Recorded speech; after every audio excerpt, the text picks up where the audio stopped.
move the Gravity Gemstone in Tord's deck without having items, which are turned off.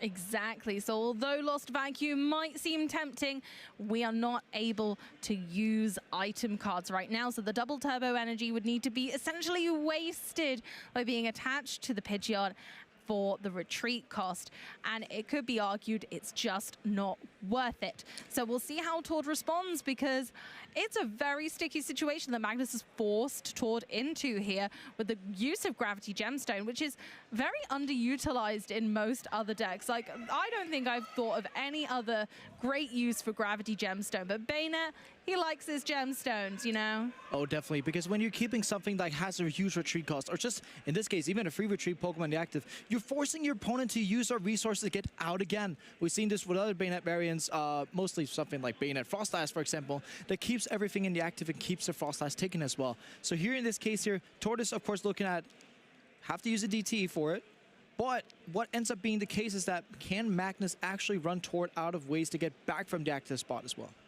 Absolutely, and we've seen these really strong Bayonet Gardevoir decks litter damage across the board and mop up at the last minute. They don't need to be doing dramatic amounts of damage because of the Monkey Dory. No, exactly because of the Monkey Dory. It seems like what damage Tord is actually doing to Magnus, he's actually doing to himself. Absolutely. We do see the boss's order, so we get rid of the Gravity Gemstone there, which is a very nice play. I love that. Making the Curlier come forward, which you absolutely well analyzed was the target of Tord. And there we go. That boss was held in that hand for such good effect. Masterful use of boss's orders, multiple effects in reality. Exactly, and that's why Tord waits on a good, opportune moment to do it, because if there's a Curly in play, therefore you take out the ability to draw with it. If you're waiting till it evolves to a Curlia, you also tell Magnus, yeah, there's no Gardevoir today, or at least not now, right? And the Gardevoir is just so important. We saw that when Mateus played this matchup earlier, that he used the Gardevoir to move back and forth and actually, you know, making damage stick into play somehow. And in this situation, that's not going to be happening yet. Absolutely. It was crucial timing for Tord to just take a minute and go, actually, no, I need this boss's orders for later. I need it for that Curlier. The moment that Magnus was unable to put two Curlier into play, which we know that these rolls have been going down one by one, that was the perfect opportunity to go, I'm going to get a Gardevoir free couple of turns. Exactly. So here, Magnus is quite struggling with in terms of how does he put enough pressure onto Tord's board? Of course, the boss's orders are used there, which means Tord still has Penny at some point to heal off the damage. Now, of course, Iona's going to shuffle back those cards in Tord's hand to the bottom of the deck, which was actually a double turbo energy you got from the prizes. But, of course, we have to keep in mind the differences here. There's Pidgeot in play still. Absolutely. Pidgeot is in play and can just go and quick search for one card, any card once per turn. So again, Magnus realizing this Pidgeot is going to be so troublesome if I don't deal with it. We're going ahead and discarding the Professor's Research from the trekking shoes, I believe, drawing into an energy, which we're going to refinement away for more card draw. It just seems endless at this point. Exactly. Both of these decks are really just machines, right? Tord's is going not card draw, but is going to be searching the deck a lot usually. If you give free range to the Serapico's deck, it can just search out any single card it wants to build up its combos. Of course, Magnus' strength is that you're discounting a lot of cards with refinement, and there we see the counter catcher. Going ahead and saying, okay, all right, I reckon I've got this bird stuck this time. Get down here. I'm going to bring you right down to earth, and we'll see if Tord can once again get Pidgeot back into flight. And a Poltergeist just for a measly 60 damage. Oh, no. And breaking the item lock. I'm not sure how I feel about that, Jesper. I don't feel quite good because, of course, Tord sits with two Noctowls in his hand. You know what? That can get Lost Vacuum to get out of the active for free. Oh, no. You're quite right. So, yes, once again, those item cards can be utilized as Poltergeist does damage, but does not solidify that item lock. So it can be the risk of playing around with Bayonet. There's also a risk we're not talking about playing around with Bayonet only. We're also talking about getting Dusknoir into play. Because, of course, with Magnus not playing very candy for his Ralts, if Tord can spawn a Dusknoir this turn, take out that Curlia, it means it's going to go an extra turn before Magnus can get a Gardevoir out. This is so dramatically different from the play that we saw earlier with this exact matchup. And it just goes to show how Terrapagos can beat Bayonet. It can do it. And exactly, Tord is showing the strengths of the deck here. You know, Noctowl being able to search for anything. And now that the items have been let loose, all the options are just sitting in Tort's hand, and he has to knock out, and it can practically get everything that he wants, besides energies and Pokemon, of course, but there are just specific cards to get that instead. So it's going to be super good for Tort. This turn is going to be all about combo building, and we might presumably also do see a Dusknoir, but we do see Lost Vacuum first, of course, for that Gravity Gemstone, I believe. And a Professor's Research, really fantastic draw supporter. We're low on the ground in regards to cards in hand. The cards in hand are rather good, though, I've got to say. We've got the Bloodmoon Ursaluna, Serendipity, but again, Tort could choose to bench some of these before using the Professor's Research for the extra damage output for Terrapagos, but then again, too many, 2 prizes, maybe not. And we do see the Lost Vacuum there, so this means that a Pidgeot has free retreat again. Gravity Gemstone is out, and also we get to see, you know, there's a second knocked out in the hand. The question is, does Tort choose to do this? Because it also means that later he's not going to be able to have that as a free knocked out space, but he probably is going to go ahead and do it. He was thinking about it, goes ahead and does it, and by doing this, of course, he just gains more and more cards to build the combos that he wants. There comes the Rare Candy. Ooh, May we see an Ultra Ball on top to get that Dusknoir. Oh my goodness gracious. Tor's just having a little check of the discard pile there, see how many Ultra Balls we've used thus far. And here we are. This could be the beginning of Tor's real comeback and making sure that this Bayonet doesn't best this Terrapagos this time. We're looking at Rare Candy and Palpet. Of course, there's still the Pidgeot left to use. So actually, instead of using Ultra Ball and getting rid of cards, there also is the opportunity to go ahead and just Pidgeot for the Dusknoir, playing Palpet, getting these supporters back, and most importantly as well, Amy, I don't think there's going to become a Gardevoir and play almost this game because he just took back the boss's orders. Again, can you imagine? Honestly, these Curliers are having such a hard time sticking around. And for good reason. We've assessed how fantastically powerful Curlier is as a draw engine, but also allowing the evolution into the Gardevoir, meaning that Magnus has full control over all of that damage movement around the board and his attacking Pokemon. It's just so powerful, and we've seen it time and time again, but Tord is keeping Bayonet well under wraps. Exactly, and you can see here the difference is that Tord is not even touching the Bayonets yet. And we can also see a prize map here from Tord that can say, take out Curlia with something like the Dusknoir. At some point, boss up the Ralts when it evolves to a Curlia, so there's not much emotion about those Curlias anymore, and then you can wrap up the game in a tight little nice bow on that Mew, perhaps, or just knocking through a Bayonet.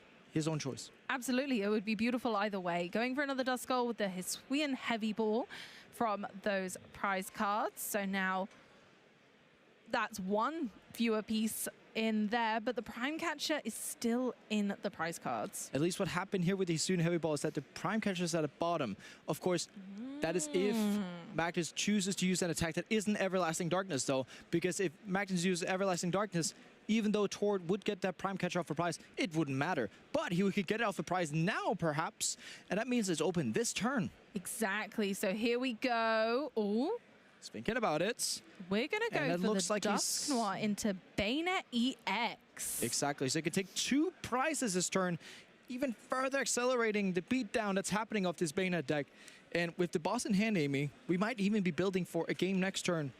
Gets the Bloodmoon Ursaluna back, and with the boss's orders in hand, it's almost telegraphing that next turn, UEX is going to be a prime target. Absolutely. Very well assessed. But here we are. The pinnacle moment, taking the next couple of prize cards, Tord making sure the pressure is firmly on Magnus' board. And he's really not letting up and giving much wiggle room at all, making sure that the pressure is fully on. By placing those damage counters, we get the first knockout on those Bayonet EX. And exactly, Tord is just fully assessing here perfectly how do you beat this Bayonet deck. You just have to put on the pressure and keep on that pressure for the entirety of the game and don't let it slip. No, you can't. You literally can't let it slip. The moment you let it slip, that's when Bayonet jumps in and takes every little slip up that it can and punishes it. So of course, as we said multiple times without this is if Tord gets a setup, Tord gets to play the game, this happens, right? And we also of course saw the other scenario happen twice here. this game is going to be really hard for Magnus to get back into because, of course, he probably have let go of just going for Everlasting Darkness. That strategy probably out the window now because the amount of pressure Tord has put on, he still has multiple sources of getting back if Magnus tries to stick something into active. Pitch up being in play, this seems really difficult. It is difficult. These players are both trying to push each other into that corner. Tord, so far, doing a much more exceptional job right now, but we've got a whole best of 3 and plenty of time to do it in this second top 4 game that we've been able to feature. Exactly. That's the beauty of having 75 minutes. We get to see the players get time to calculate out their turns perfectly, get to make sure they're making their best plays, not necessarily have to concede spots where they can maybe win, but they don't have time to play them out, which is super important. Exactly. And the Mew EX going forward here again, we've assessed just how flexible this can be. And we finally have a God of War in play. Exactly. And finally, it took its time, but Gardevoir is finally in play. But is it too late, Amy? It's not feeling great, is it, realistically? Tord is on 2 prizes left, but we know that with Disruption and Everlasting Darkness that we can make a comeback here. We've been talking about big comebacks throughout this weekend, and if any deck can do it, apparently it's Bayonet. Yeah, Bayonet, both, just Gardevoir in general, is a massive potentially compact deck, right? We do see the Screamtail, which was the Pokemon that made the big comeback for David yesterday in the Day 1 segment. Of course, when we're looking at this way, it's a question between, is Magnus going to Everlasting Darkness this turn, or is he going to go aggressive on it? There's going to be a prime catcher here. It could target the pitch out with the Gardevoir EX because 190 left on it, but he's going to go ahead and take out the Noctowl. Okay. Move up to Gardevoir, and this can actually put some damage in play for the use of Adrenaline Brain of Monkey Dory because we put 40 damage in play. I think oh, there we go. This is perfect. So we're trying to now trap the Noctowl in the active, allow the Screamtail to damage the benched Pokemon so that Noctowl is, again, kind of a little bit trapped unless Tord has any supporters to help him out. We do see the Adrenaline Brain onto pitch out. You know what that puts it in target for? Oh, we can Screamtail it. It can be roaring screamed. And now we get to see, you know, part 1 of this comeback. Of course, Tord will have access to Festivity. It's going to be really important for this next turn, but of course, giving your opponent Festivity is better than giving them a Pidgeot. Absolutely, yes. No, Pidgeot is so much more flexible. Festivity can help you. It can draw 3 cards, but those 3 cards aren't looking hot if you ask me. They are not for sure. There's a Rescue Stretcher, but there's no real Pokemon that Tord can just get into that would help him out immediately, which is where the really issue just sits with Tord, of course. Honestly, this is looking like it could be another God of War Bayonet comeback that we're going to be talking about for a very long time because we're going to need to see some real movement from Tord at this stage. We need to be able to move those Noctowl out of the active, but we can't currently because, well, there's not a lot going on in that hand. We could play another Hoot Hoot ready to Noctowl again next turn, and that would help us out. But currently, I don't see how we're getting a supporter to help us. But then again, benching this Hoot Hoot just puts it in the path of this roaring, screaming Screamtail. No! Which is not going to be great either. No, you're so right. It's almost like we need more Hoot Hoot. We need more. We need more birds. And currently, so far, we don't have enough birds. Tord could go ahead and, you know, stretch your back. But, like, the thing is, I hear he can get the Pidgey and make Magnus guess between what does Tord have in hand to put out. The question of, do you target the Noctowl or would you target the Pidgey here next turn?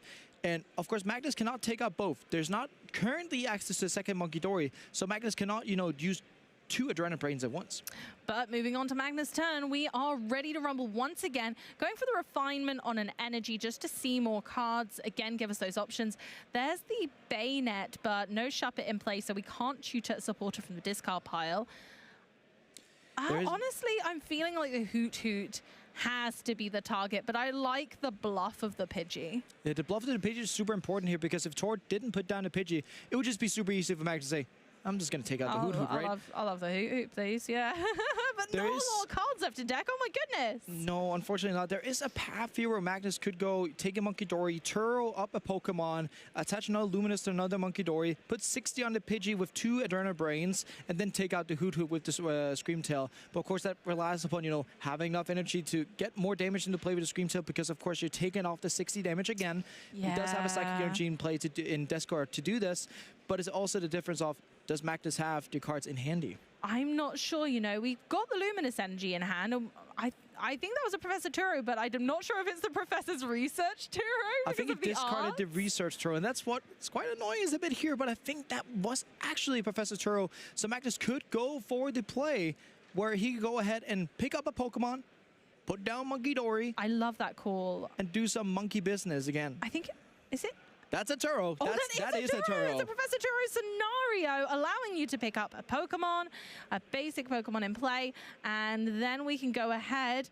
I think he's going for it, Amy. Monkey. Oh, you called it, We can get rid of both of the birds here, and it seems like, you know what? Magnus is the perfect bird keeper in this case because he's going to take out them birds. Absolutely. So, of course, we can move 60 damage from our Scream Tail. I suppose you don't want to do that, really. So we need to put more energy into play on the other Bayonet or the Gardevoir. So probably the Gardevoir, because 1 energy would tick that up to 3, right? Exactly. You can put that onto Gardevoir because, but you do need 60 damage to do so. But if you move 60 damage from the Scream Tail, you could also just move those 60 damage to Pidgey, put 1 more energy on with the Gardevoir because then it puts Scream Tail at 40, which does 82 Hoot in that case. Perfect. But also, just 1 energy to Gardevoir would do it because it puts it at 30. So you can Adrenaline Brain from the Gardevoir, you get Adrenaline Brain from the Scream Tail, put it onto Pidgey, still 60 for the knockout. It's all dependent on how Magnus wants to sequence this out. Here it goes. So, we're bringing the Scream Tail back to the bench by manually retreating Scream Tail. Now we're using Gardevoir's ability to put 3 energy onto itself.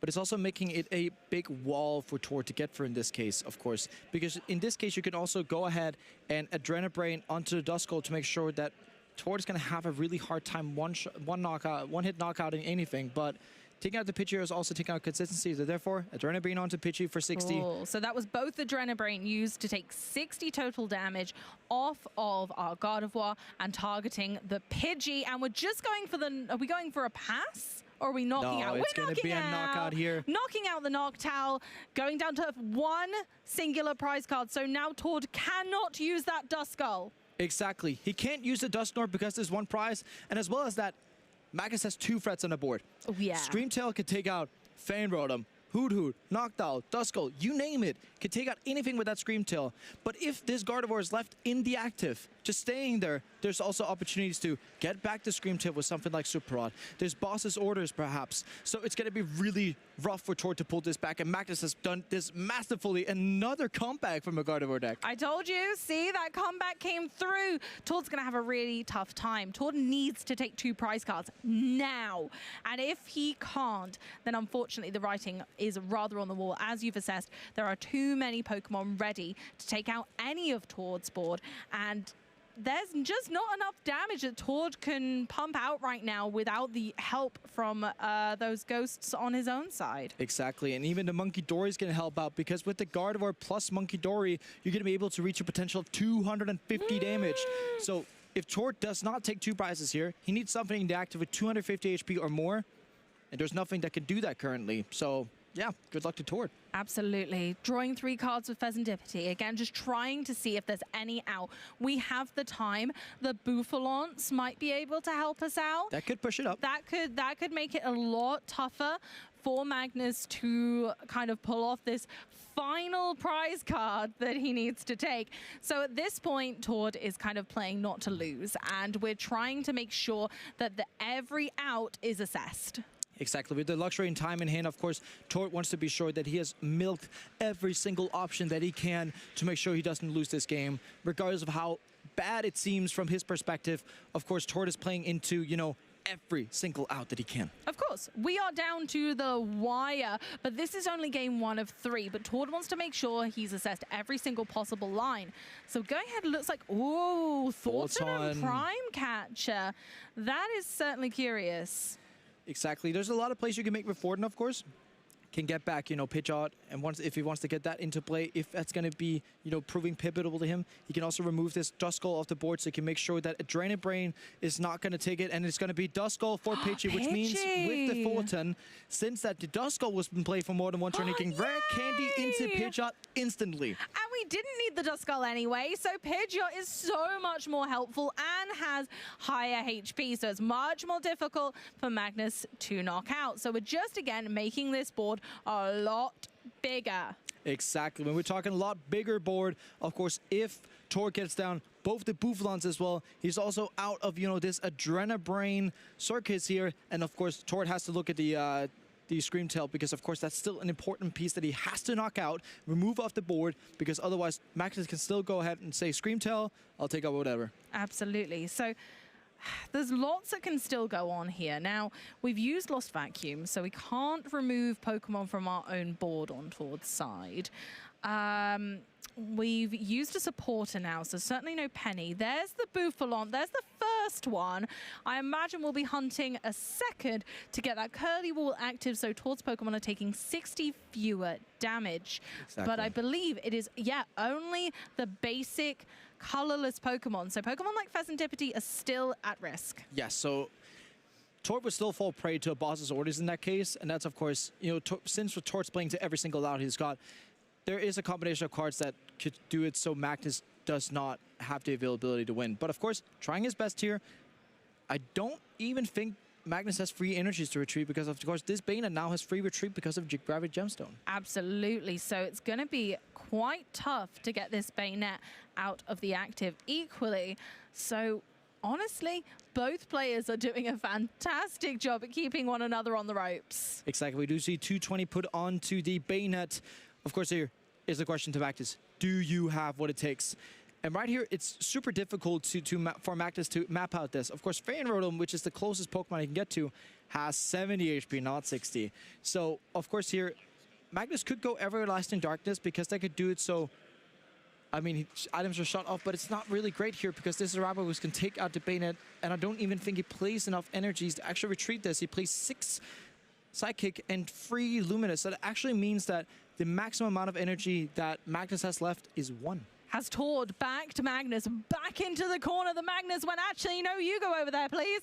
These guys are really in a tussle. And each turn, it seems like the other player is getting the advantage back from the other. We are seeing this go back and forth much more than I was expecting, and I'm just overjoyed to see it. Exactly. They're just throwing haymakers at each other every single turn, asking these questions. Do you have it? Do you have it? Can you do this? And time and time again, they've shown each other, yes, I can. Yes, I can. No, you can't. Aww. And we're just keeping on in this kind of, you know, little circus of throwing punches at each other. So we've got a boss's orders in hand, but I don't know if it's going to be enough, because we have the Pidgeot. I suppose Prime Catch has been used. Yeah. And Magnus scoops it up. Magnus is scooping it up. No more options to take out. And you know what? The boss's orders would have been fine on the Rotom if the Bouffalons weren't in place. So the Bouffalons playing a pivotal role here, because with the last energy that Magnus had to himself, he could have actually gone Everlasting Darkness on a Rotom, plus Adrenabrain from the Monkey Dory. But Bouffalon says no. Bouffalon says, actually, no, there's more HP on that. Thank you very much. That's my friend, and I've put a curly wall in front of him. Exactly. And this time, the curly wall is not tangling the Bouffalon in itself. This time, Bouffalon's taking one for the team. Absolutely. And we honestly, this was so on the ropes. From the very beginning, Magnus was on the back foot when we did not hit their heads on that enveloping shadow. So Tord was able to utilize their item cards even from the first turn. You can see Tord just hitting on Magnus setup, taking out these curliest time after time again, and making sure that Magnus does not get a foot to the ground throughout the entirety of the match. You can just see the difference in this matchup once there's a Pidgeot and playing when there's not. Honestly, it was a dream to be seen. Both players going back and forth so readily with the Prime Catcher. That was such a good play. Bayonet, right, with the Gravity Gemstone, just making sure that it is stuck in the active, and Magnus just did not have a response in the end. Exactly. We just saw all the right moves in these players, just doing all the correct steps, and we're counting Tord out like a little bit there when the Screamtail came, but that Prime Catcher there, wow. Such a fantastic move, and it just goes to show that these guys have used these decks so much, and they have tested to perfection, that they are able to get themselves out of the stickiest wicket. Exactly. Now for this tournament, of course, we do have Magnus, who's the boss of the Bayonets, right? He beat Mateusz in the top 8, so not a slouch of an opponent to get through. And with the boss of Bayonets now staring against, I mean, almost the boss of the Terrapagos, it Absolutely. actually is we do have, you know, great representatives of these decks, and of course, 1-0 to Norway in this Battle of the North. Absolutely. Honestly, what a game. Magnus proving that, you know, even in one of the toughest mirror matches in our format, he can pull through. If anyone can pull through this best of 3, it's gonna be him. Exactly. You know what? Doing against Tord, Tord's not invincible in this tournament. When he was on stream, he took his first loss, and it was against Gardo at Bayonet. And of course, if things goes a bit differently, we could have perhaps seen Magnus squeak out this victory. So we just have to hope that, you know, Magnus is going to go first this time. Yes, yes. So that might make a change. We are going to possibly get that Everlasting Darkness on much earlier than before. Just seeing that the players are doing their setup. And we've got a mulligan on Magnus' side. So Tord is going to be able to draw 1 extra card in his starting hand. Exactly. It's going to help Tord a lot to get out this Fan Rotom and all these setup pieces. And of course, but the question here is, how many turns does Tord get to play item cards? Yeah, that is crucial. As we've seen, if we manage to get that Pidgeot set up, it makes a huge difference to the way this matchup plays. We need that Pidgeot in play, and Tord is going to once again need to play perfectly to get it on the board. We do have prize cards here, a 1-1 lineup, Curly out, and a Super Auto as well. Hurts a bit of the recovery effort, but of course, Magnus going first here and starts with a Buddy Puffin, so he's all right. Yeah, but then again, Tord with a singular Pidgey of the 2 and a rare candy.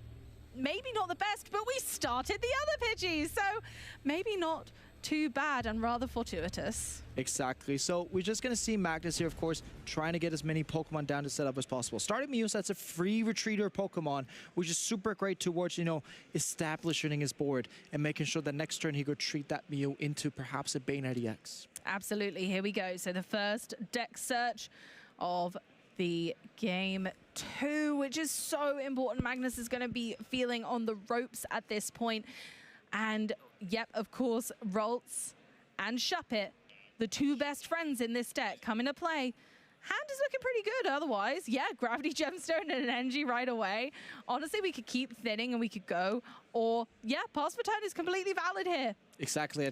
Like, Magnus got what he wanted to, all right? Like, he got Ralts, he got Shuppet. That's all we need. And the attachment and the Gravity Gemstone. Absolutely. So he's got everything that he wants to in this case here. And of course, it's going to be putting the questions on Tord.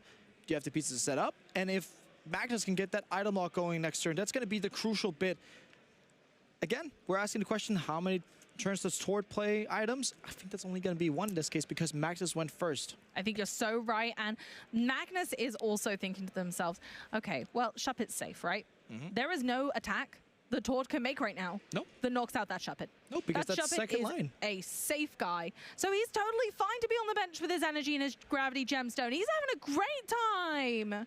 Exactly. He's hanging out and seeing you, seeing the action up there in the front in the active spot. And of course, with the second line of text off the Terrapagos, you cannot attack when on the first turn when going second. So yeah, everything's safe. Absolutely. And even let's think about the other attackers, the potential attackers in the deck. We only run those double turbo energy. So even Fan Rotom just falls short. It only does 50 damage, which is not quite enough. We need that 10 buffer, which cannot be found anywhere.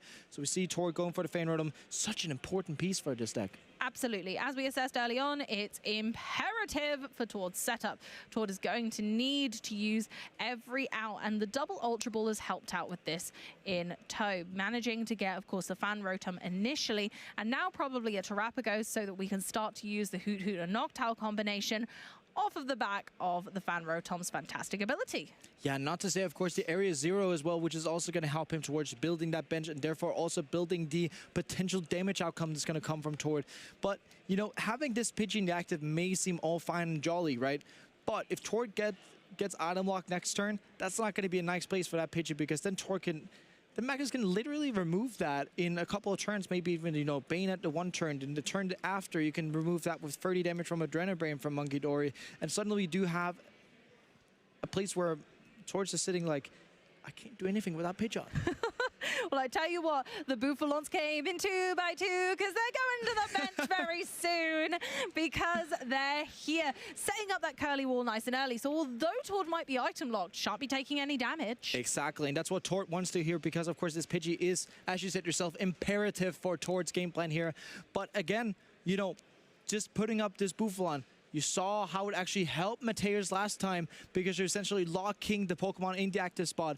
And then, you know, the damage just has to be, you know, generated for Adrenaline Brain in this spot when it's Buffaland out. And of course, if you have 2 Bayonets in play, you can go attach to energies with Gardevoir, move 40 damage every turn. So then your damage output every single turn is 40. But if it goes on for long enough, 40 is going to be enough. Exactly, but we know that Gardevoir can't come around quickly, so we know that we have time. If you're Torgy thinking it's fine, Pidgey's fine in the active, because even if I get item locked, I've still got time to try and work around that Curlier, because it's going to take a while to get into a Gardevoir and start doing that Monkey Dory damage. We can't do Monkey Dory damage yet. Oh yeah, exactly. And definitely took Magnus some turns last game to get that into effect. Oh yeah. And of course, Magnus is looking for help off the restart to help to set up just a prime catcher here, not what he wanted, and go straight for the Iono.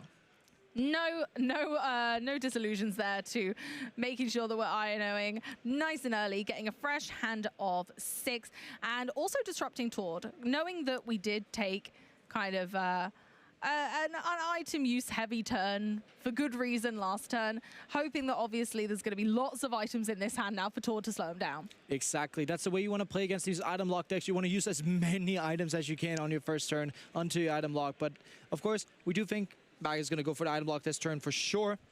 And then the question comes on, how many cards does Tord have he can actually play? That's the huge question, Jesper, because we're not going to be able to get Pidgeot online. Nope. We can use Hoot Hoot, we can evolve, but what do you want to grab off it? I don't know. Maybe, I don't know. The energy is a huge problem, right? Yeah, exactly, because we don't have anything to just search out the energy like we did with Pidgeot. And if we can't get Pidgeot to play, hitting these energies is going to be difficult because not only do we need to get Pidgey out of the active spot, firstly, of course, we do have the Everlasting Darkness going on. Even though the Pidgey didn't take damage, of course, we do have the Bouffalands out there helping out.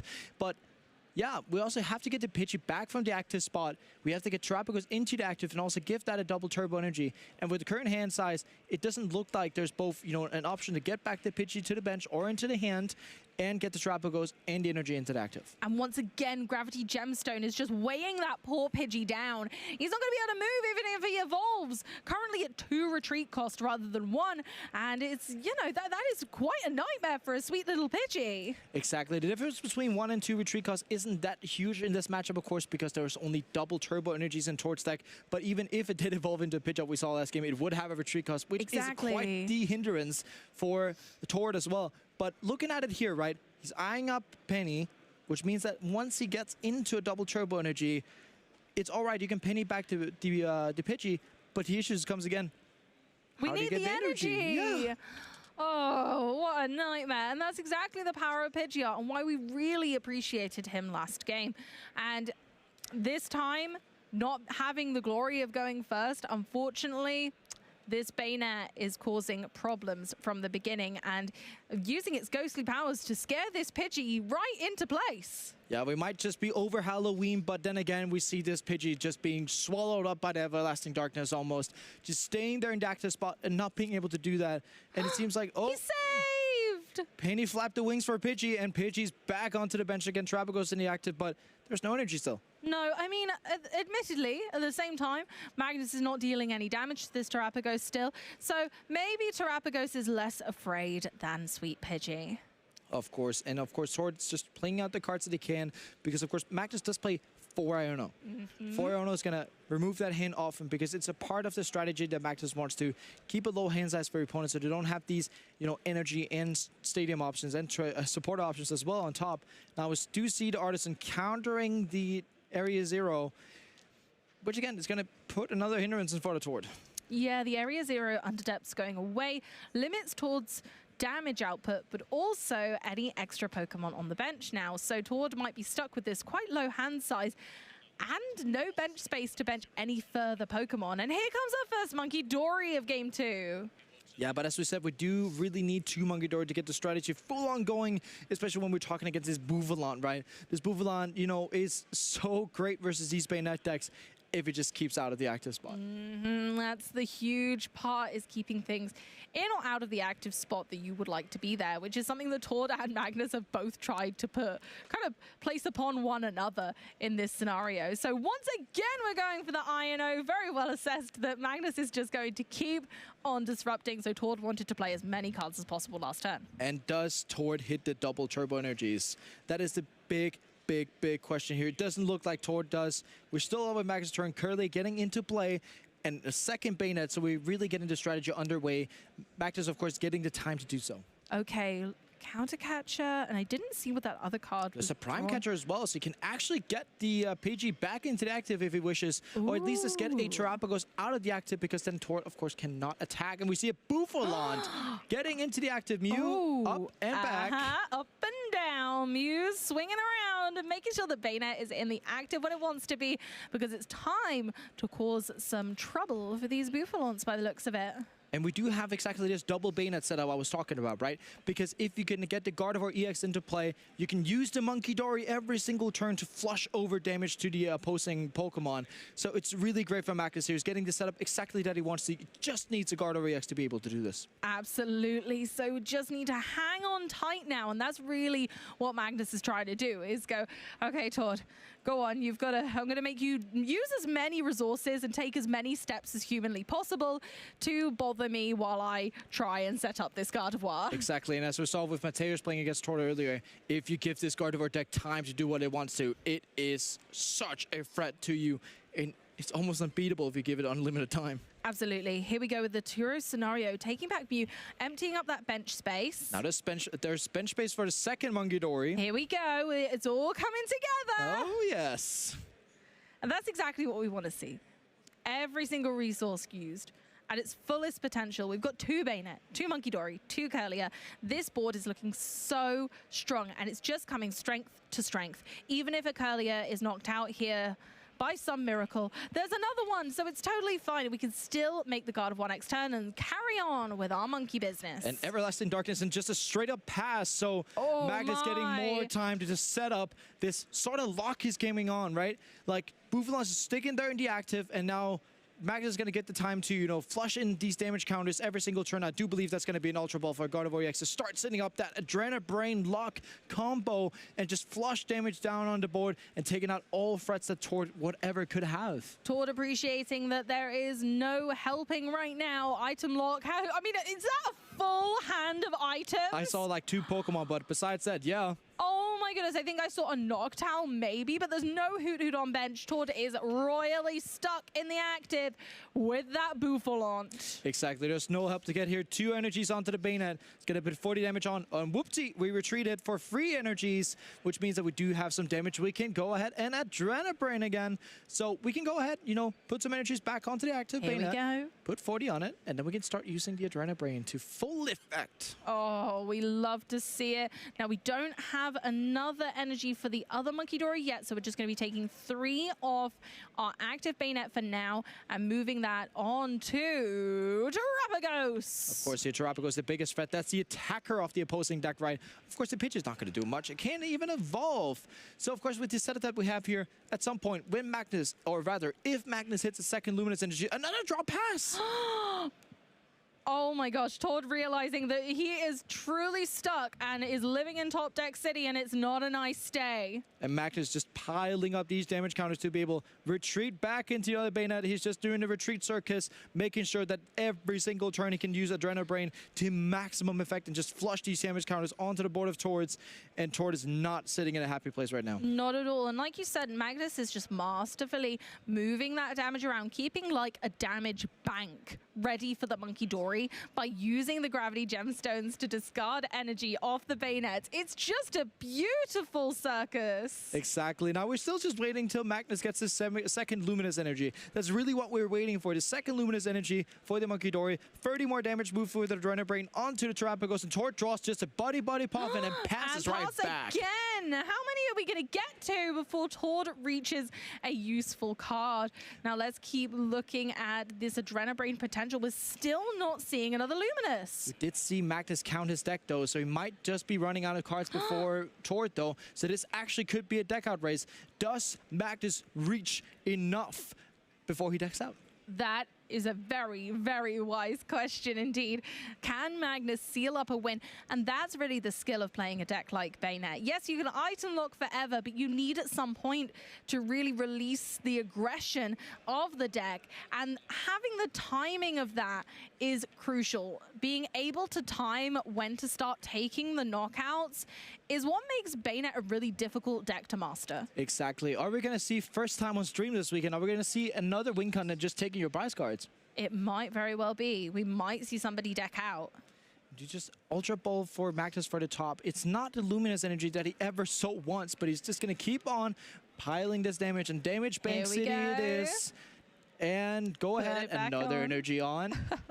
And we just keep Adrenaline Braining all the way. 150 damage just generated with Gardevoir and put onto these Terrapagos. And nicely split. Of course, you want to put it onto Terrapagos with double turbo to make sure we can take that threat off the board. Absolutely. More energy plonked onto Bayonet while moving with Adrenaline Brain. More damage from the benched Bayonet onto the other benched Terrapagos. So just building up that engine and still choosing to draw more cards with Refinement and keeping the item lock.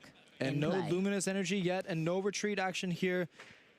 Seems like Tor just drew another blanket fan rotom, it looks like. Going. That's a research. We don't want to play that. 5 cards left in deck. We might just have a deck out situation on our hands, Amy. If Magnus cannot put some cards back into the deck, that might be a very real situation. We are going to be able to see another Adrenaline Brain from that now benched Bayonet, or the active also has 30. Moves to 30 from the active, it seems. Down to the other Terrapagos there, puts it on a 150. And the question also comes here, of course. There's a Super Rod in Magnus's prize cards. He's aiming for that for sure. Oh, absolutely for certain. Oh, let's keep going. Of course, there's that Luminous Energy in the prize cards as well. So, oh my goodness, it's just so tongue-in-cheek at this point. I'm not sure who's going to break this lock first, whether Tord's going to be able to get a useful card before Magnus just goes, you know what, I need to start taking knockouts now. And that's exactly why he's keep on piling the pressure onto that Terrapagos. Even though it doesn't have the double turbo energy, Magnus correctly realizes he has to do something about this deck out situation. Yeah, there are a few cards left, and utilizing the turns left before he runs out of cards. Of course, if you're new here, don't forget that there are 3 win conditions in the Pokemon trading card game. You can either take your 6 prizes, make sure that your opponent has no Pokemon in play, or if they run out of cards in deck and they start their turn, unfortunately, that is also game over. Double turbo onto the Bufalon after the boss's orders, taking out that Monkey Dory, and essentially just, you know, shutting that door on the Adrenaline Brain, because, of course, Magnus has not hit another Luminous yet. Magnus still do have some Ionos left to make sure he doesn't deck out, but the thing here is that you have to make sure that your hand size plus your deck, if Iono happens, is larger than your opponent's hand plus deck size. Now, the nice thing about this Iono is that it will at least guarantee us into the other Luminous Energy, but not yet, choosing just to keep the Everlasting Darkness up. Yeah, and the issue with getting into that Luminous Energy... Oh, there it is! And as Tord again, a draw passes on that one. We're going to move that 30 once again. Adrenaline Brain from the Bayonet onto the Terrapagos on the bench once more. And we did have the uncertainty. Will Magnus ever hit that Luminous Energy? And he did there quite a bit late. It would have been beautiful to see the double Adrenaline Brain, but it just goes straight back. No, and now with 1 in the prize cards, it certainly isn't going to happen, even with the help of a Night Stretcher. So it's time to bench another Shuppet, which is nice because it gives us the ability to use that other Bayonet at some point where we can get a supporter out of our discard pile. So we might be able to Iono more than we were expecting. Exactly. That Puppet offering is going to be super great to get these Iono back potentially, where you can make sure that you put cards from your hand into your deck again to make sure, of course, we don't deck out and we can get time to progress these damage counters onto the board enough. Honestly, this is wild. Just seeing how far Magnus can stretch the limits of this deck. There's a knockout. And we finally, Monkey Dory, Adrenaline Brain our way into a knockout. Exactly. 0 damage done by attacks onto that Terrapagos. All 240 damage generated was done by Monkey Dory itself. That is some monkey business. That's madness. Monkey madness, I tell you. Honestly, I have no idea how much patience Magnus has. I would be driving myself crazy. I'd be wanting to knock that Terrapagos out far before Magnus did. But with the patience of an angel and the skills of a champion, he has taken that knockout. Of course, this frees up the bench spot, so maybe Tor can go ahead and get a Hoot Hoot, which could get some options in. It depends. He does have a Hoot Hoot left in deck, but it also depends on what other options he can actually search out with that potential knockdown. He's going to go ahead and fail the Artisan. Okay, shuffling that deck, making sure that the odds are hopefully more so in his favor. Oh yeah, because that Buffalon in the active spot with the Gravity Gemstone on top of that is not super nice. Tor did do the boss combo to retreat earlier, but now the Buffalon has free retreat cards again, so it's going to be super difficult. Of course, a Hoot Hoot bench from that big hand of Tor's. Magnus drawing last card of his deck. What does he have? Super Rod first. Oh, excellent. We love that. 3 more cards in deck. And again, it's just extending the game, making sure we're keeping going. Monkey Dory is back. However, that other Luminous Energy is, of course, in the prize cards. It's at the top of the prize cards even, so it's probably a good chance that we won't ever see it for Magnus' case. So he's going to go ahead, still doing this Adrenaline Brain monkey business here, and making sure that he can just put these damage counters over to Tor's board and try to pile them up and make sure that he can move the options. And again, Hoot Hoot, target here. Great target. Hoot Hoot, understandable. 70 HP, and we can certainly Adrenabrain our way into some smart plays there. Oh, definitely here. Of course, Magnus still has to navigate through 4 prizes.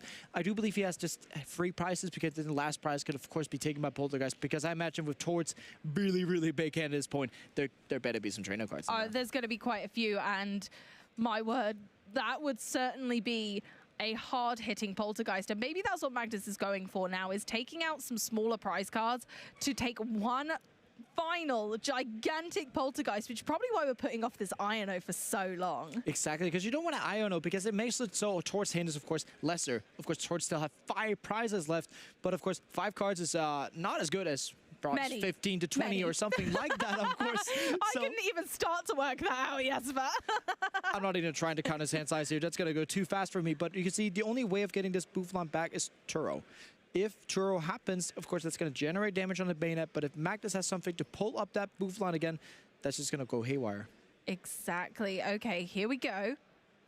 It's looking good. We're going for the Professor Turo scenario and an Area 0 under depths. Both very, very fantastic choices in this scenario.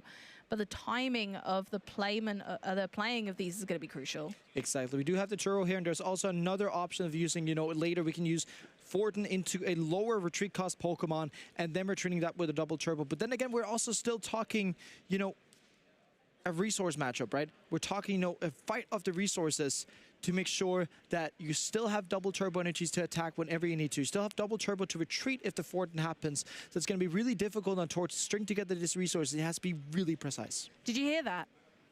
That was the bench going whoop as it went wide. Oh, yeah. As we got the Area 0 under depths back in there again, saying goodbye to Artisan, and once again, Tord populating his board to increase that unified beatdown. What's actually really great about this is that, for Magnus to retreat, he has to do Gardevoir twice. Of course, he can Adrenaline Brain some damage off, make sure he can put some more energies on to retreat, but then again, he would leave an Bayonet in the active with actually 60 damage on it. We do see the Puppet offering Bayonet coming in there again. Once again, I have to note, this is the optimum art with the Trick or Trade Pumpkins Pikachu stamp. Best Bayonet, in my opinion. I mean, Bayonet's a ghost. Bayonet's scary, right? Therefore, Halloween. Yeah, exactly. We love it. So we do see so the cute. Puppet offering for Boss's Orders gets that crucial supporter back. And you know what's back in active? It's a good curly friend, Buffalon. It's Buffalon, our curly pal, is once again in the active. Magnus rather would stare down at a Buffalon than a Terrapagos, not fearing his larger presence. And we just have to go on. Now we're back in Monkey Dory territory. Of course, both Buffalon still being down. 0 damage being generated by the Everlasting Darkness. But you know what? Doesn't matter. You still do 30 damage a turn with Monkey Dory in this case. Oh my goodness. And honestly, you wouldn't think 30 damage would rack up this much, but it really does. We've already seen Monkey Dory take a knockout in this game. Exactly. All the prizes that Mac has taken so far, the 2 prizes he's taken, has been with Monkey Dory only. A singular Monkey Dory has been doing all the damaging effort for Magnus, and the only thing that Magnus has been doing is saying, Everlasting Darkness on a Buffalon is stuck in the active. And again, dealing no damage, but still managing to use Monkey Dory to its full effect, using Adrenabrain, placing those damage counters back on Tord's board. And yeah, 2 cards left in deck, but we're still going strong. It feels like if we were streaming Snorlax here with the way that there's doing no damage from the active Pokemon, but of course there is quite a big difference with actually generating damage with Monkey Dory. Again, Adrenabrain, 30 down to that Terapagos. Why? Because it has the double turbo energy. We want to be making sure that we're making Tord a little bit worried about his own resources there. We haven't seen another energy in a while. I don't know if there's one in hand. I haven't been checking, but Tord's hand is so gigantic, it's a little bit hard to see. But we are finally and Tord can actually shuffle his hand. Oh, I'd want to cut that hand, I tell you. Oh, it feels like there's 2 decks of Tords. Magnus doesn't cut. We don't see a lot of players actually cut on Iono. No, of course, Magnus' very unusual. full hand was the entirety of the deck, so that's why it makes actual sense for Magnus to get cut there. But then again, oh my gosh, the question is, does Tord have enough resources left versus does Magnus have enough time to actually wrap this up? Okay, so there's an Adrenabrain, moving more damage counters, and... We need 4 more turns of Adrenabrain to knock out this Terapagos. So does Magnus have more than 4 cards in deck? I presume yes. Oh, absolutely, and then we can also do Poltergeist for a last prize. So actually, you know, we actually need more turns than that because then we need 2 extra. So we need 6 turns of Adrenabrain because they can take out the Pidgey for 60. They could do the Terapagos for 120, and then we can Poltergeist that Bouffalant out of here. That is a lot of brain power. I would be thoroughly worn out after all that thinking. But here we go. Terapagos coming in, and a double turbo energy can get the knockout. And we're going to be asking the question to Magnus, can you put that Bouffalant into the active again? Of course, now there's no curly wall. There is no curly wall right now, but that's okay because we're finally getting to the stages where both players are recognizing that this needs to wrap up one way or another. Tord coming in with a unified beatdown for knockout, and of course Magnus is going to attempt to respond. Exactly. Magnus does need actually this. He likes having the curly wall and playing this situation because then he can do whatever he wants. Because with this Bouffalant being active, he essentially puts himself on a 4-turn clock. He does 30 damage every single turn, and he has to Adrenabrain to knock out this bench Terapagos with a double turbo. That's 2 of his prizes. He still need to get the last 2 prizes here. So it's actually going to be really hard for Magnus now. There's no curly wall to actually get the time to get these prize cards. So there's our first Adrenabrain, moving again 30 more damage onto that Terapagos, which we are really going for at this stage. Now we can't really change that poor Terapagos' fate at this stage unless Tord is able to respond and get this Bayonet dealt with. Exactly. Magnus has recognized these 2 Terapagos, or at least that Terapagos with the double turbo energy, has to go down, the damage one already. But he still needs to find a way to find the last 2 prizes. Of course, we're looking at he may be getting a Cypher Maniacs coding here and a Ralts. But the thing is just that those cards are not going to help him. No, I wonder whether Tord can set up a really clever Briar turn here to take this back into his favor. We see research here for Tord. Oh, ditching my goodness. all of these cards. The Briar's gone. I take it back. I'm so sorry. There's going to be no Briar turn to take additional prizes here, Amy. But you know what? There's still a Gravity Gemstone in the active. Tord has to wait for this Bouffalant to get knocked out. Tord has to have the answer to whatever Magnus is doing after this Bouffalant's knocked out. That's why he's playing the research, so he can take some cards and make sure he can stack up that hand with options afterwards. And it was just a pass for the turn there for Tord. Now, we're not going to want to get rid of this Area 0 under depths now because it's going to undo all of Magnus's hard work. And also, you know, Magnus has kind of fallen victim to that the boss's orders that he has in his prize cards. Because otherwise, he could have Adrenabrained the damage over to the Terapagos that's already damaged on the bench once more, then gone boss's orders and take a knockout with something like either the Gardevoir EX or the Poltergeist itself. He can't do that because he doesn't have the boss. Oh my goodness. And also not having access to that extra luminous energy is really stinging here, as we could have doubled up the speed of this game. Literally doubled it because of the Monkey Dory being able to be utilized in 2s rather than 1s. Once again, we like Monkey Dories in 2s. We like Bouffalants in 2s. And we like prizes in. We like him in 2s. And we like prizes in 2s. But unfortunately, that's not happening quite yet, as we're still slow and steadying our way to the end of this race. And Tort's looking at the options he's got. The only playable card he actually has in hand is the double turbo energy. So just staring at a load of blanks there otherwise. But still looking at the options here, it's still hard on Magnus because Pass the Magnus wants to take turn. these 2 prizes and hope there's a boss between them. Oh my goodness gracious. We're getting closer and closer. We're eking closer.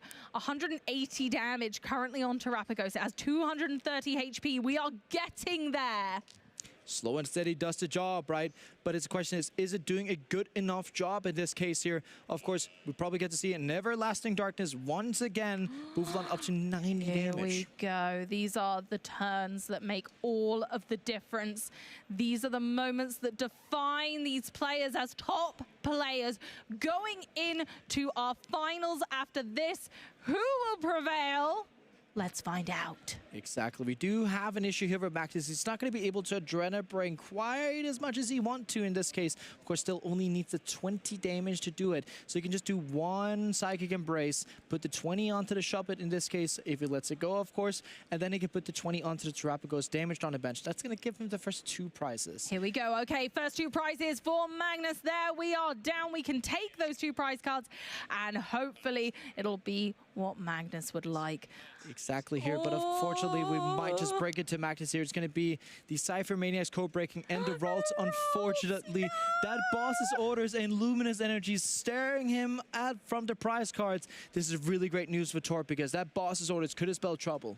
It could have spelled absolute meddling trouble, as of course we know that Bayonet can't dish out too much damage in one go right now without just taking out this Bouffalon. We can continue the item lock, take out a Bouffalon, leaving Magnus on 1 prize card, but it's a little scary to be kind of leaving Tord to allow the promotion of whichever Pokemon he fancies, but we're going for it. We're going down to 1 prize card. And Magnus was being very cautious here. He knows that if Tord has it, he will be able to go ahead and take the game here, but there's still a lot of things that has to happen. So many. Still a lot of things, but I do think with the boss's order still being a prize, it's just staring at it from the last prize card as well.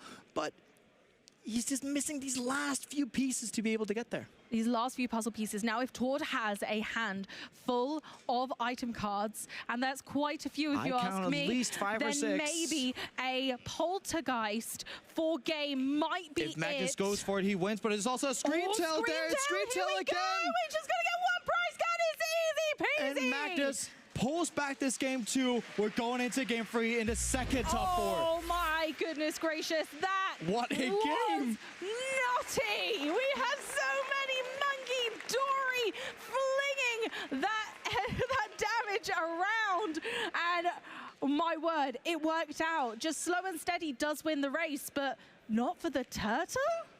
No, it's actually quite awkward that the turtle loses a slow race. We got to check that out. That turtle may be too fast in this case, but we do see the replay here.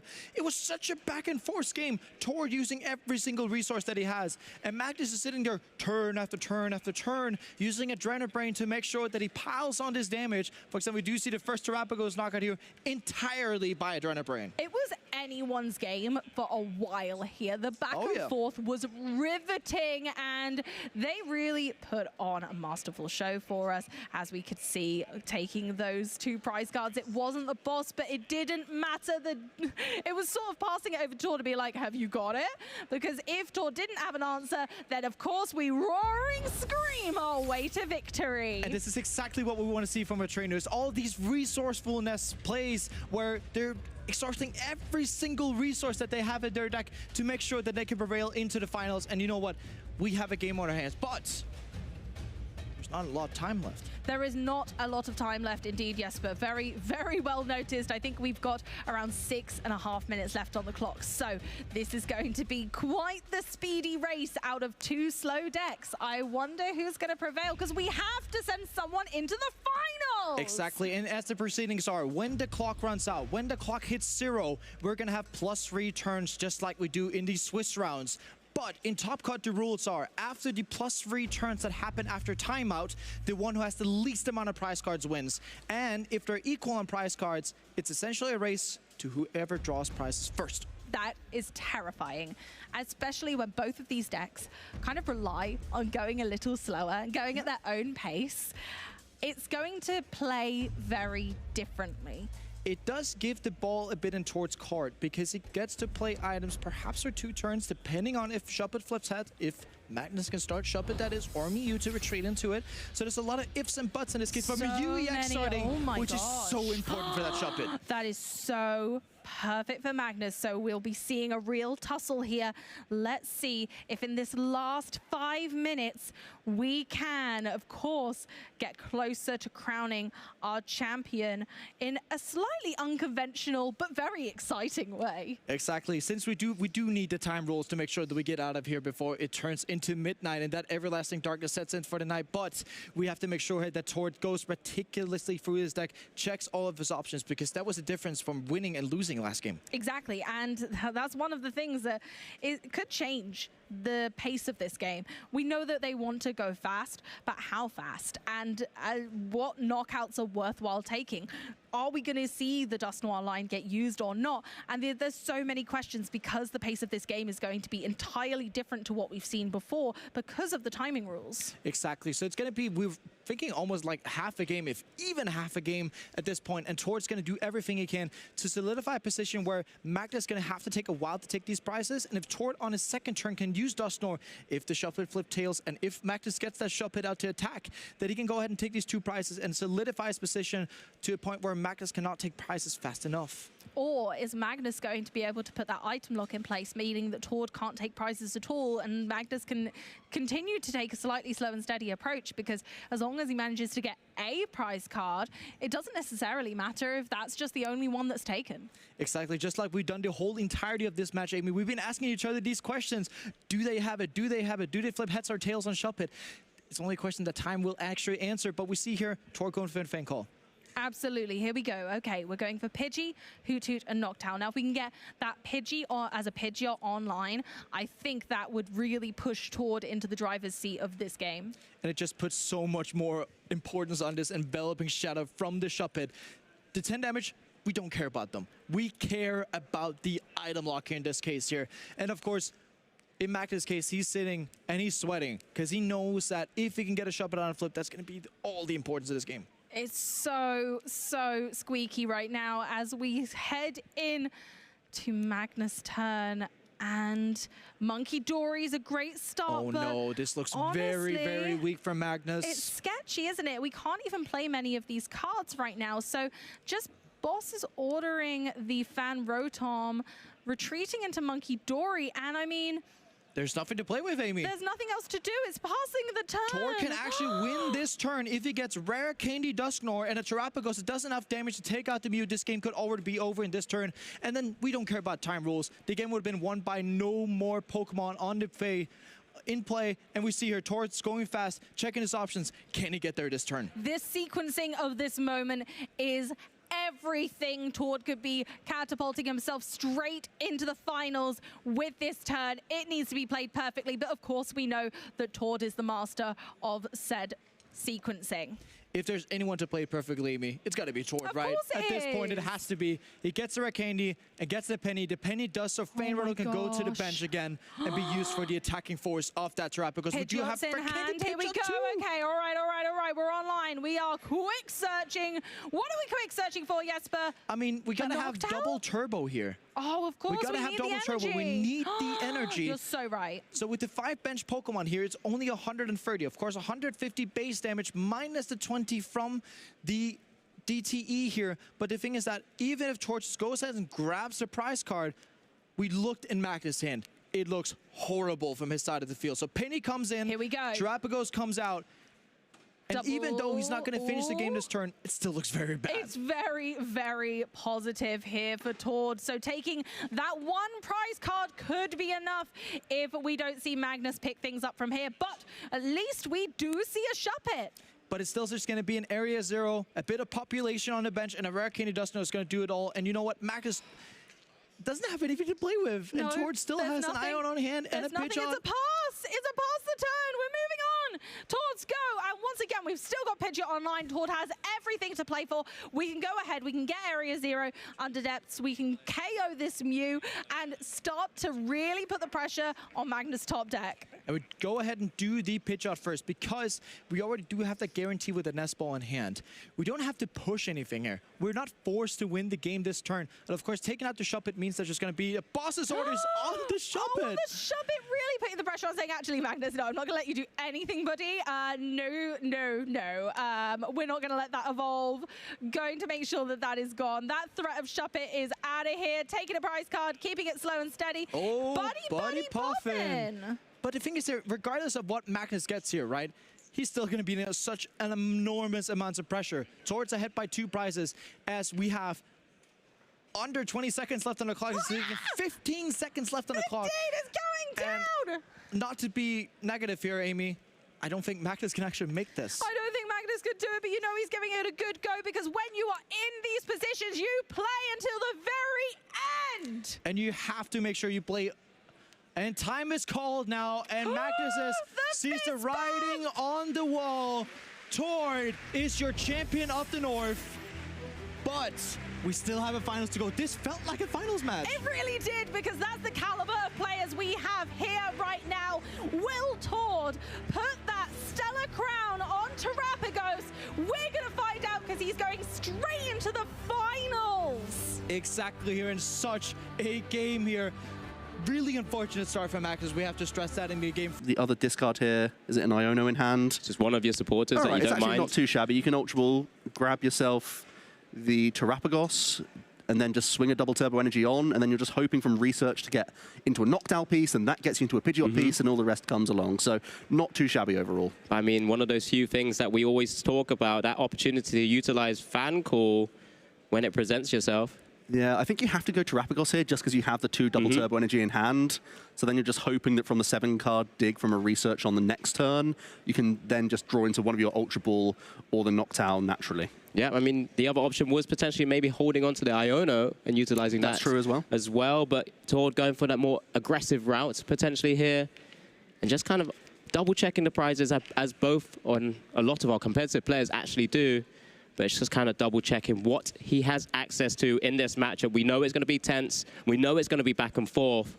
But they need to make sure those resources are available for each time they want to be taking massive knockouts. One of the key selling points of Terrapagos is just how simple it is to get into play, thanks to Fan Rotom, but Tord isn't going to have that option, so it's not ideal. Not only do you need to get Terrapagos, but you also need to get a whole host of basic Pokemon into play, and I think one of the big things here is that you don't have Fan Call to get Bouffalant specifically.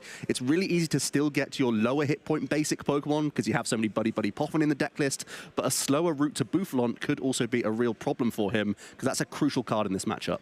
Yep, and we see that Terrapagos EX, a fantastic card that's come out of the Stellar Crown set, of course, being utilized alongside Area 0 under depth so that it can utilize Unified Beatdown for massive amounts of damage. And here right now, not doing too much if it's just the Terrapagos and the Hoo-Hoo, of course, but he's going to be looking to burst into action on following turns, especially utilizing that Professor's Research in hand, and just making sure he can save that double turbo energy where the opportunity presents itself. Yep, swing one on this turn, bench your Pidgey, then you can attach retreat out of Hoo-Hoo next turn, then have a clean research. Let's see how the opening hand looks for Alberto then. I at least saw some Ultra Ball on his own end.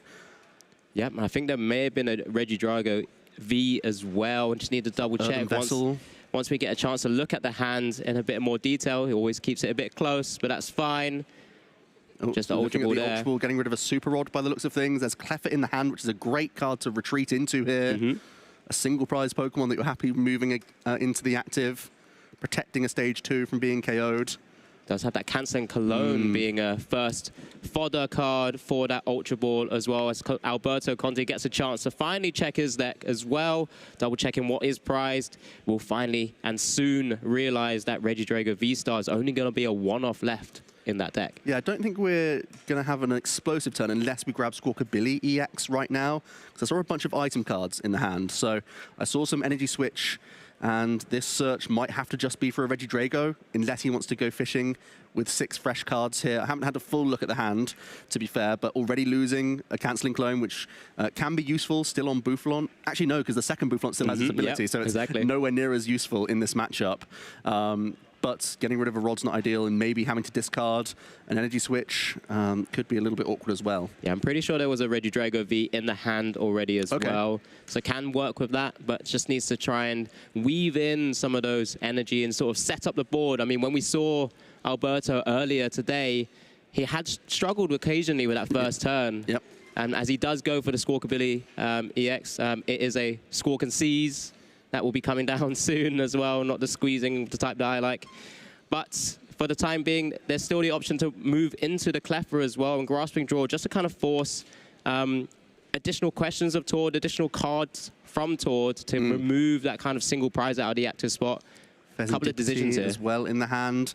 I think because you didn't Ultra Ball it away, that means you're committing to benching it, I would imagine, because otherwise you would just Super Rod it back immediately. Is it yeah, it's a Cleffer in hand as well. That would only leave you one board space, not really much room for additional Regidrago V, or the option to get extra Ogerpon down either. Give me a quick draw with Mew here for one. See what he top decks. The Nestball. Well, Nestball does help out a little bit. Means you can get down an Ogerpon straight away if you want to. There are times when you can open up your bench that little bit more, but that means you need to have an Ogerpon down to begin with. Yeah, I think I prefer this as well. Getting the second Regidrago V can kind of still leave one space available for a future turn to get the Ogerpon, and then hopefully Tord may have that Area 0 under deck open as well, and then Alberto can also utilize that board space. And then when it goes, remove things like the Squawkabilly EX. So Pheasantipity isn't going to be recycled with the Super Rod. Instead, we're just going to see the 6 cards here from Squawkabilly. Still a supporter possible to play for Alberto here. See more Nestball coming in now. So Boss's Orders in hand as well. Not ideal for this turn, because you're not going to be launching an attack anyway. But it's okay when you can still go into Cleffer, still draw up to the 7, and then work on your combo turns the following turn. Yeah, I think as long as we have an attachment onto one of these Regidrago, maybe even get a Teal Dance in, you're pretty happy with that overall. Yeah, just what was available. There is a Grass energy. I think it's just the one. So do you risk it? I don't think. Ideally, you probably still don't. Yeah, it's one of those situations where you know that Tord already wants to move the Cleffer out of the active next turn, so he'll just chase whatever you do attach to. But because there wasn't a Fan Rotom, maybe you think it's still difficult for Tord to get the full combo. Still needs a max board, right? 240 is the maximum damage it could do. Does get the research as well, so continue playing through the deck. Plenty of Earthen Vessels, plenty of energy in the deck as well. Maybe you could try and get a Teal Dance off. Yeah, we have drawn into a number of energy here, so that should be easy enough for Alberto to also stash a Grass Energy onto an Ogerpon here. Yeah, lots of options. Yeah, research for next turn as well. He wants to lower his hand size for Cleffer value here. That's the last thing we're debating. Doesn't want to get rid of all of the supporters, of course. Wants to keep some of them around occasionally if he does get Ionoed, for example, if after taking a prize or two. Ooh, looking at the Giratina V-Star. Yeah, I think it's correct, certainly correct to get a Dragon out here. I think Dragapult TX makes the most sense right now because you're going to top up your hand and then you're holding on to more Ball Search and Vessels, so you can just stash a Dragon straight away. Yep, seems really good. I mean, potentially could even do it again, right? I think there was a couple of Earthen Vessels that were there to just kind of keep maneuvering through. But let's Teal Dance first. Figure out what else I draw into before we make another decision, of course.